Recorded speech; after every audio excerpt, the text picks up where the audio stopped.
நீடிய பொறுமையின் உதாரணங்கள். யாக்கோபு 5ஆம் அதிகாரம் 10வது வசனம்.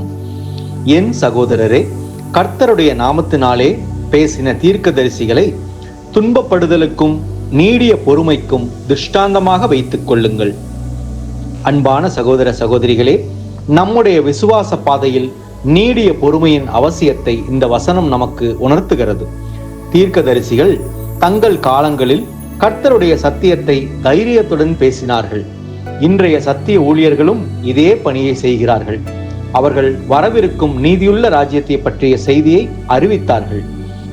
தீர்க்கதரிசிகள் சத்தியத்தை பிரசங்கித்ததனால் பகைமை, துன்புறுத்துதல் போன்றவற்றையே உலகம் அவர்களுக்கு பரிசாக கொடுத்தது. இந்த துன்பப்படுதல் நம்முடைய விசுவாசத்தின் தூய்மையையும் உண்மையையும் நிரூபிக்கவே கர்த்தரால் அனுமதிக்கப்படுகிறது. நாமும் இந்த உலகில் துன்பப்பட வேண்டியிருக்கும். தீர்க்கதரிசிகள் நமக்கு நீடிய பொறுமைக்கு ஒரு திருஷ்டாந்தமாக, அதாவது உதாரணமாக இருக்கிறார்கள். அவர்கள் தங்கள் பணி முடிவடையும் வரை நம்பிக்கையை தளரவிடாமல் உறுதியுடன் காத்திருந்தார்கள்.